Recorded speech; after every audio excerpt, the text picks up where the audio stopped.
बिस्मिल्लाहिर्रहमानिर्रहीम। अस्सलाम वालेकुम डियर स्टूडेंट, कैसे हैं आप सब? खैरियत के साथ हैं। हमने चैप्टर नंबर 10 को स्टार्ट किया हुआ था फर्स्ट ईयर का, जिसका पहला लेक्चर हो गया था। आज हम दूसरा लेक्चर स्टार्ट करने के लिए जा रहे हैं। पहले लेक्चर में हमने ये देखा था कि इंटरनेट की डेफिनेशन क्या है, इंटरनेट की हिस्ट्री क्या है। इसके बाद आईपी एड्रेसिंग की हमने दो टाइप्स को देखा था, IPv4 को और IPv6 को। काफ़ी डिटेल से देखा था और दोनों में हमने डिफरेंस को भी देखा था। आज हम DNS एड्रेसिंग करने के लिए जा रहे हैं, domain name system. Domain name system एक ऐसा ऑटोमेटिक प्रोसेस है जो कन्वर्ट करता है डोमेन के नेम को IP एड्रेस में, या फिर हम यूँ भी कह सकते हैं, so that web browser can understand which web pages you want to access on the internet.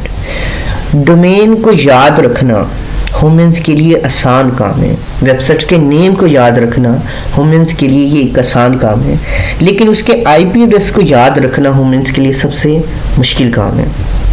इसलिए ये जो वेबसाइट का नेम है, क्योंकि अल्फ़ाबेट्स को ह्यूमंस अंडरस्टैंड कर लेते हैं, लेकिन IP एड्रेस को, हर वेबसाइट्स के IP एड्रेस को याद रखना ह्यूमंस के लिए ये मुश्किल हो जाता है। इसलिए डोमेन नेम सिस्टम क्या करता है, वेबसाइट्स के नेम को कन्वर्ट करता है IP एड्रेस को, क्योंकि हम वेबसाइट के नेम को अंडरस्टैंड कर रहे हैं और सर्वर क्या कर रहा है, वो उसके IP एड्रेस को अंडरस्टैंड कर रहा है। Domain name system addressing is the system that translate human friendly domain names. ये ट्रांसलेट करता है डोमेन नेम्स को like www.example.com into the IP addresses such as, आगे IP एड्रेस दिया गया है। हमने कल IPv4 और IPv6 के बारे में काफ़ी डिटेल से देख लिया था, which computer used to locate and communicate with each other on the internet. Domain names are easier for people to remember. Domain names humans के लिए अल्फ़ाबेट्स को याद करना आसान है, but computers need IP address, लेकिन कंप्यूटर्स को IP addresses की ज़रूरत होती है, सर्वर को IP एड्रेसेस की ज़रूरत है to find and access website और other services on the internet. Domain name addressing में हम डोमेन नेम्स क्या होते हैं और टॉप लेवल की डोमेन्स क्या होती हैं। Each domain name has a top level domain. Her domain name असल में एक टॉप लेवल की डोमेन होती है, जो ये इंडिकेट करती है ये किस किस्म की ऑर्गेनाइजेशन के साथ एसोसिएट है। For example, internet corporations for assigned names and numbers ICANN manage कर रही होती हैं दीज टॉप लेवल्स डोमेन्स को, जिसके डिफरेंट टाइप्स हैं। .com ये मेंशन करती है कि ये वाली जो साइट है ये कमर्शियल ऑर्गेनाइजेशन के लिए, .edu एजुकेशनल इंस्टीट्यूशंस के लिए, .gov गवर्नमेंट डिपार्टमेंट के। वेब ब्राउजिंग और web suffering means view web pages on the internet. इसकी मदद से हम इंटरनेट पर वेब पेजेस को देख सकते हैं। एक वेब ब्राउज़र्स, हमारे पास डिफरेंट किस्म के वेब ब्राउज़र मौजूद हैं, Mozilla, Firefox, Google Chrome, Microsoft edge.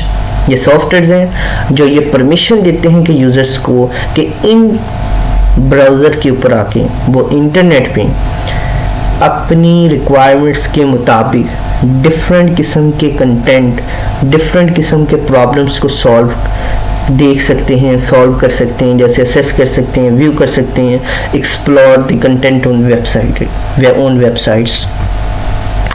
What is www?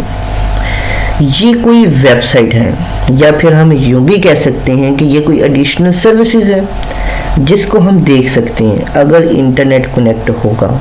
कहीं किसी भी कंप्यूटर में इसका डाटा स्टोर है, या फिर हम यूं भी कह सकते हैं कि www के पास बहुत सारी वेबसाइट का कलेक्शंस इसके पास मौजूद होती हैं।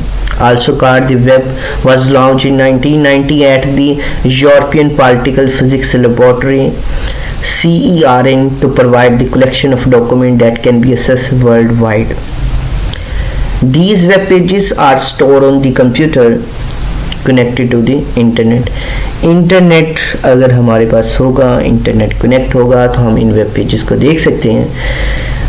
तो ये जो हमारे पास वेब पेजेस हमारे सामने जब भी हम इंटरनेट पे जाते हैं हम कुछ भी सर्च करते हैं, पर सर्च करने के बाद वो जो वेब पेज हमारे सामने आता है, वो जो वेब पेज होता है वो HTML लैंग्वेज से बना होता है, और वो जो हम रिक्वेस्ट कर रहे हैं और वहाँ से सर्वर से, वेब सर्वर से रिक्वेस्ट आ रही है, क्योंकि www इसकी तमाम वेबसाइट्स की कलेक्शन का जो डाटा है वो वेब सर्वर पे भरा हुआ है। ये चैप्टर नंबर 2 में हमने क्लाइंट सर्वर मॉडल्स में के लास्ट वाले पैराग्राफ में जाके हमने देखा था डेडिकेटेड वेब सर्वर, जिसमें हमने ये बात की थी कि फाइल सर्वर है, वेब सर्वर है और मेल सर्वर है।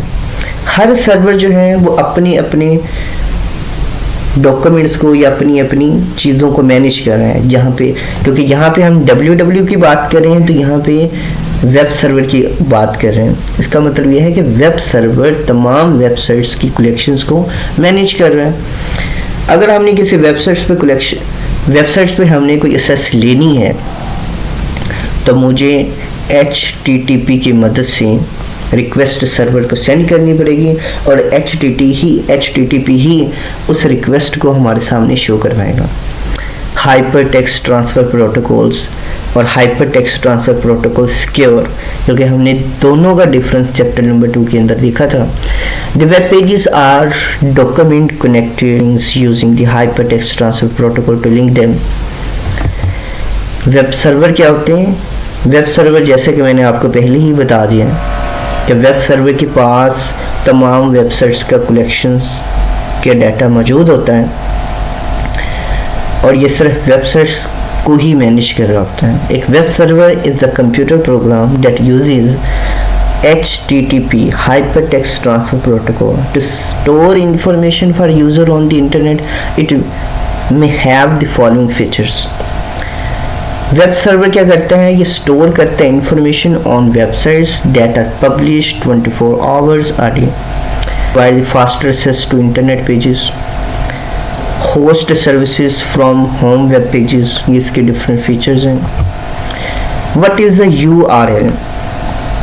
Where is it used? Uniform Resource Locators is the web address for any given location on the internet. सबसे पहले HTTP, ये वाला जो पूरा पाथ है, यहाँ से लेके यहाँ तक ये जो एड्रेस दिया गया है, इसको हम कहते हैं URL, यूनिफॉर्म रिसोर्स लोकेटर्स। सबसे पहले इसकी अगर हम बात करें कि ये एक प्रोटोकॉल है, HTTPS hypertext transfer protocol secure, इसके बारे में भी हम देख चुके हैं। इसका काम क्या है? ये कनेक्शन को इस्टेब्लिश करता है, किसके साथ? सर्वर के साथ। हमारी जो रिक्वेस्ट जा रही है, हमारी रिक्वेस्ट सर्वर तक लेके कौन जा रहा है? HTTPS लेके जा रहे हैं। सर्वर से रिक्वेस्ट जो है वो वापस जो रिस्पॉन्स लेके आ रहा है वो भी कौन लेके आ रहा है? HTTPS ही लेके आ रहा है। और www क्या है? ये भी हम पीछे इसकी डेफिनेशन देख चुके हैं, .example.com। और .com क्या है? www.example.com यहाँ से लेके यहाँ तक इसे हम डोमेन नेम कहते हैं। इमेजेस ये पाथ हैं, photo.jpg ये फाइल का नेम है। Thank you so much. उम्मीद है कि आप सब स्टूडेंट्स को वीडियो बहुत अच्छी लगी होगी। इंशाल्लाह हम कल लेक्चर 3 में मज़ीद कुछ इंफॉर्मेटिव चीज़ों को शेयर करेंगे।